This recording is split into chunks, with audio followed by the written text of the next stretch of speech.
تستعجبش ما تستغربش،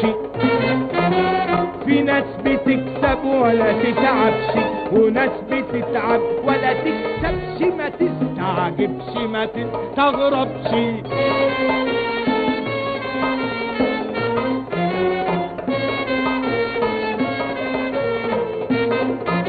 وارث وله كم ألف جنيه وده غير يا سيدي 5 عمارات، يجيب سلام اسم الله عليه يعشق لوحدة بنت زواج.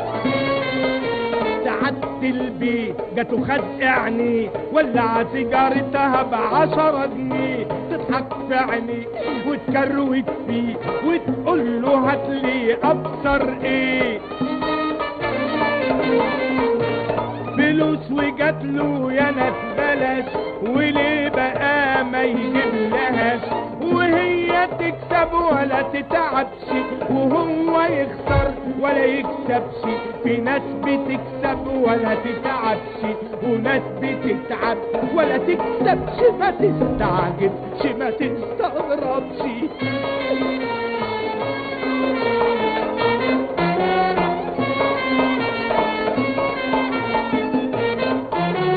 وادي واحد تلميذ خيبان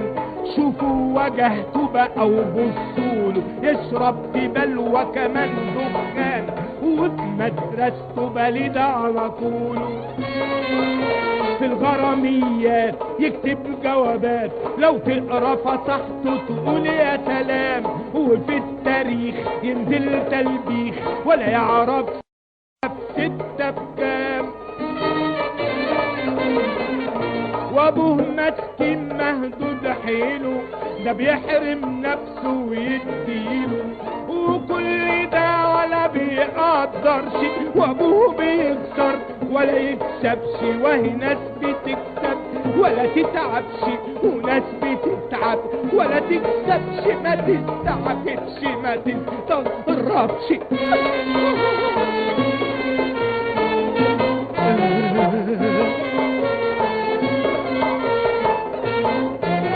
واتنين وجهة من الأعياد غاويين يا فندم لعب قمار، يقضوا طول الليل كان تقولش يعني ما بينهم طار، فلان كسبان وفلان خسران وتشوف العكس الليلة التانية اختار طوال، كل الليالي وصاحب النادي له عالميات يخبط عمولته المعتادة، هيهمه ايه لا ده ولا ده، يفضل في مكسب ولا يلعبش، يعمل في ألوفات ولا تتعبش، وناس بتكسب ولا تتعبش وناس بتخسر ولا تكسبش، ما تستعجبش ما تستغربش ما تستعجبش ما تستغربش، في ناس بتكسب ولا تتعبش وناس بتتعب ولا تخسرش، ما تستعجبش ما تستغربش.